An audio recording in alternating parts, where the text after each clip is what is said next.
महाराष्ट्र विधानसभा चुनाव 2024। महायुति में योगी का नारा बटेंगे तो कटेंगे बना कलह का कारण।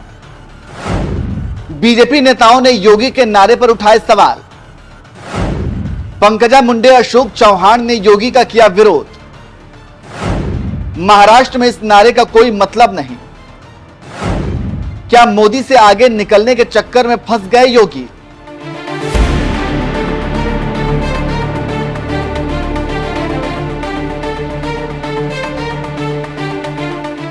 नमस्कार, मैं नियाज खान और आप देख रहे हैं न्यूज एक्सप्रेस। योगी का एक नारा बटेंगे तो कटेंगे बीजेपी के गले की फांस बन गया है और अब महायुति के साथ ही साथ बीजेपी में इसका विरोध होने लगा है और कहा जाने लगा है कि मोदी से आगे निकलने के चक्कर में योगी आदित्यनाथ ही घिर गए हैं और बीजेपी महाराष्ट्र में काफी परेशान है। आप जानते हैं कि इस नारे की काट के लिए नरेंद्र मोदी को भी एक नारा एक है तो सेफ है देना पड़ा था, लेकिन जितना हल्ला बटेंगे तो कटेंगे की हुई उतनी किसी नारे की नहीं हुई और अब यही नारा महाराष्ट्र में महायुति और बीजेपी में कलह पैदा कर रहा है। जी हां, खबरों की माने तो बीजेपी के राज्यसभा सांसद अशोक चौहान और बीजेपी के दिग्गज नेता गोपीनाथ मुंडे की बेटी पंकजा मुंडे ने भी योगी आदित्यनाथ के नारे की आलोचना की है और सहमति जताने के बजाय विरोध किया है और कहा है कि इस नारे की महाराष्ट्र में कोई जरूरत नहीं है और महाराष्ट्र की जनता समझदार है और योगी का नारा यूपी में चलेगा लेकिन महाराष्ट्र में नहीं चलेगा। तो आप समझ सकते हैं कि कैसे अपने ही नारे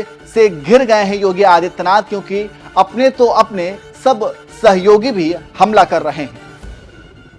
एनसीपी प्रमुख अजित पवार ने योगी के नारे का विरोध करते हुए कहा कि दूसरे राज्यों के बीजेपी के मुख्यमंत्री तय करें कि उन्हें क्या बोलना है। महाराष्ट्र में बाहर के लोग आकर ऐसी बातें बोल जाते हैं। हम महायुति में एक साथ काम कर रहे हैं लेकिन हमारी पार्टियों की विचारधारा अलग अलग है। हो सकता है कि दूसरे राज्यों में यह सब चलता हो लेकिन महाराष्ट्र में ये काम नहीं करता। इसी बात को लेकर कांग्रेस से बीजेपी में गए राज्यसभा सांसद अशोक चौहान ने योगी पर हमला करते हुए कहा कि बटेंगे तो कटेंगे का नारा पूरी तरह गलत है और महाराष्ट्र की जनता इसे पसंद नहीं करेगी।